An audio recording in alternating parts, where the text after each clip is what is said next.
evening. Welcome to the special meeting of the Redford Township Board of Trustees. The special meeting is called to discuss work environment, town hall work environment, which includes a legal opinion. Technically, the board has the option to go into closed session. What is the pleasure of the board? I move that we leave the session open. Motion has been made to be an open session. Is there a second? Second. Motion has been seconded. Attorney Clark, do you have anything that you'd like to add on that? Well, certainly as the... I think we're being recorded. Sorry. We're on tape apparently.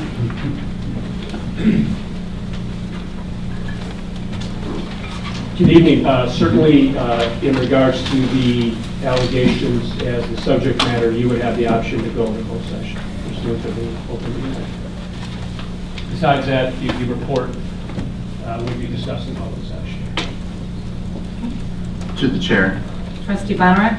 I just want to be sure that I understand that if we remain in open session, that we can discuss all details and all information in the report.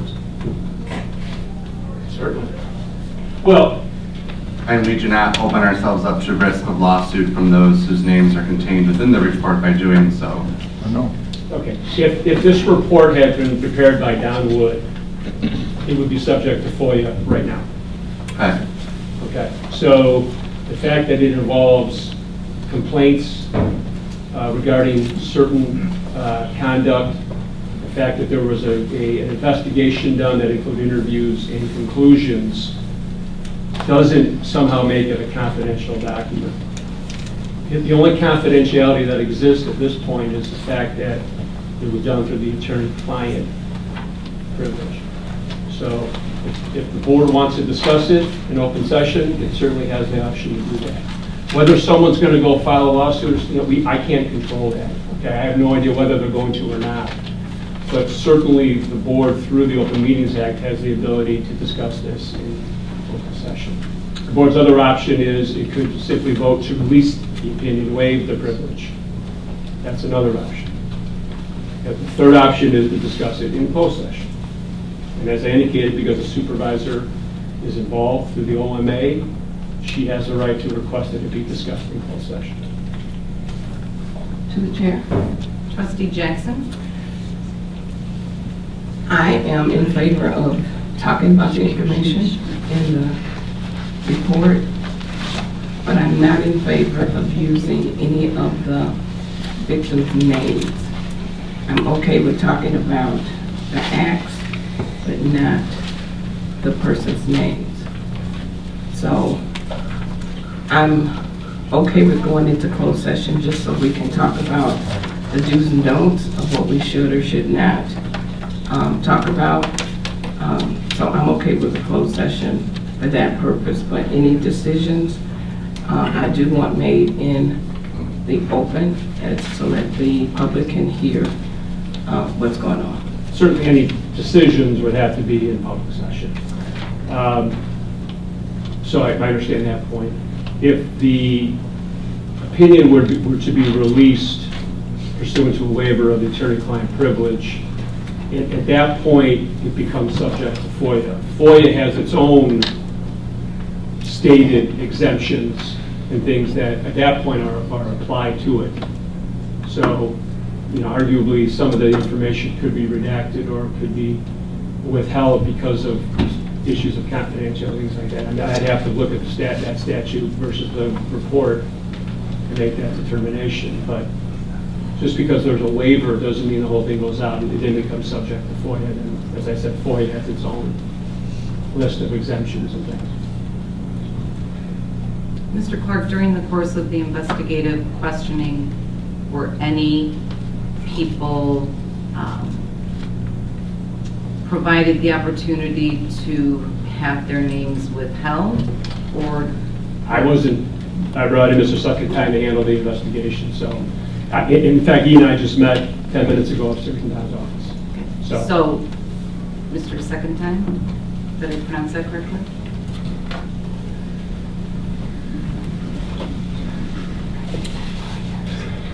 state your name? Randy Secondine, Second. Supervisor, yes. Thank you. It's nice to see you. It's nice to see all the board members. I conducted numerous interviews in this matter. Prior to the commencement of each interview, each witness was advised of several factors. All of them are contained in the body of my report. But one of the primary factors that they were advised of is, number one, that their interview at that time was purely voluntary. And I made it clear to them that I was a lawyer. I was not their lawyer, but I was a lawyer that was hired by the township's lawyer, Mr. Clark, to do an investigation. And as a part of my contractual agreement, I was going to submit a report, and that what they told me would be included within the report. I did not specifically say they could have their names kept out, but I did indicate when I prepared my report, I submitted to Attorney Clark. At that time, it would be protected by the attorney-client privilege because I was an attorney and he was my client. But once I submitted that report to Attorney Clark, I lost any control over that. And they were, every person who interviewed was advised of the fact it was voluntary and that they could answer some, all, or none of my questions. Okay. To the chair, Trustee Taylor? I have a question for Attorney Clark. So if I'm understanding correctly, if we decided as a board to waive our client attorney privilege, that becomes a FOIA-able document, and still within the rights of FOIA, that people who may want their names redacted from the report could still possibly have that right to do so under FOIA rules. The document becomes subject to FOIA and those exemptions. I'm not, at this point, at liberty to give you advice as to whether somebody can make a request to have their name redacted. I would have to look at that issue specifically. Certainly, I mean, there are several stated 8 or 10 exemptions found within the FOIA statute that permits certain information. Attorney-client is one of them. Maybe even last name, if not the full name, something like that. Yeah, certainly. I mean, like I said, there's a whole garden variety of exemptions that apply to any FOIA-able document. So I'd have to take a look at that and make that determination. Thank you. Sure. Okay.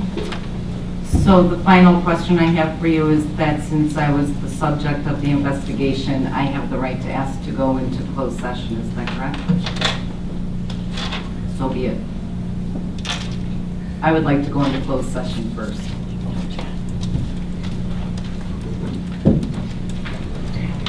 Motion to go into closed session. Well, I don't think there has to be one, I'm the subject Right. of it, Yeah. so. I will be in closed session. You will all need to leave the room.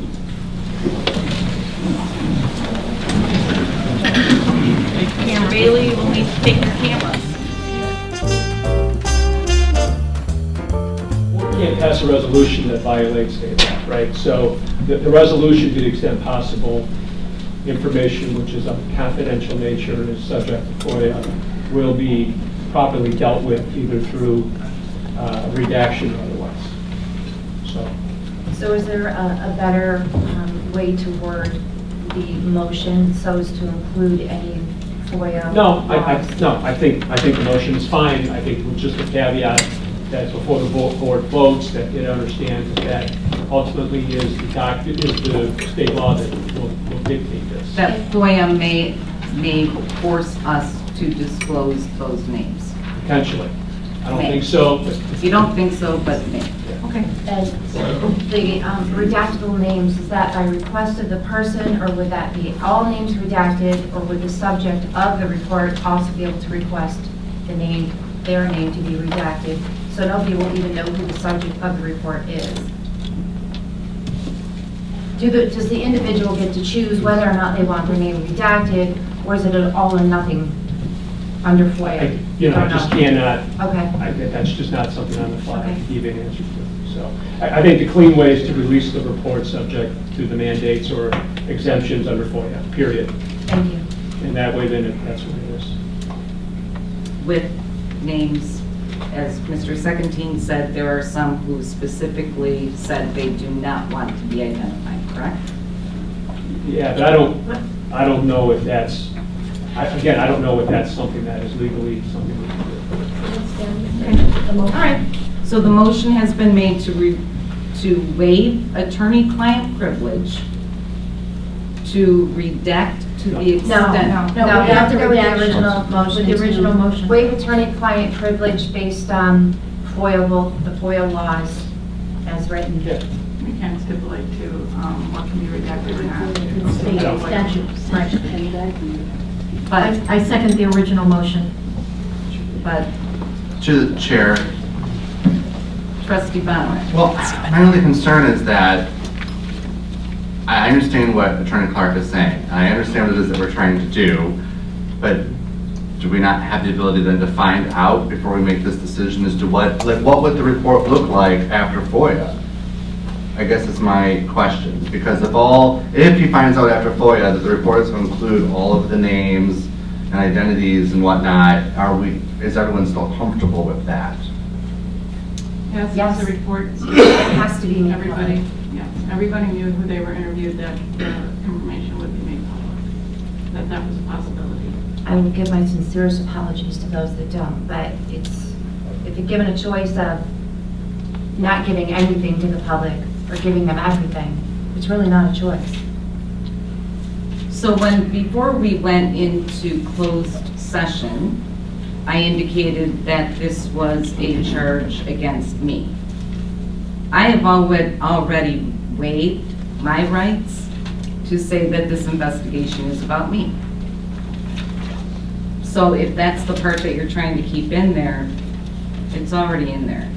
Well, to the chair, all due respect, if you waived your rights, then we wouldn't have gone into closed session. We would be discussing this No, now. I said I waived my rights to say the charge is against me. And everything else is attorney-client privilege protected under DOMA. Until we waive it, which there's a motion on the table to do so. Call the vote. Any other questions or comments? Trustee Bonarek, would you like to make another motion to refer the report to the attorney prior to having it ready for release? There's already a There's already motion on the table. But I think his was a secondary motion to the original motion. You'd have to vote up and down with Yeah, the yeah. original motion.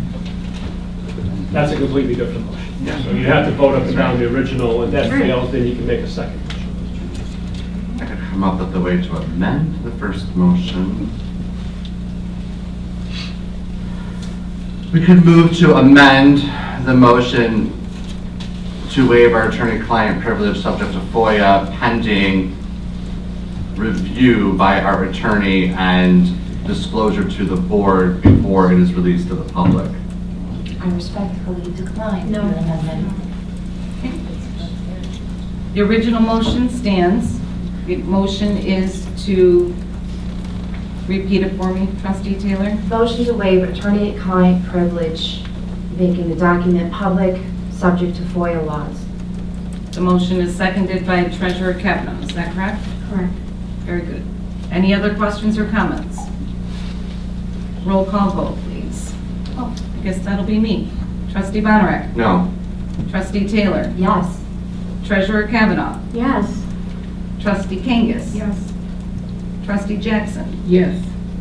Supervisor Kovalars? No. Motion passes. This concludes the course of business for this evening. We do have a regular meeting scheduled at 6:30, which you are welcome to attend. Meeting is adjourned.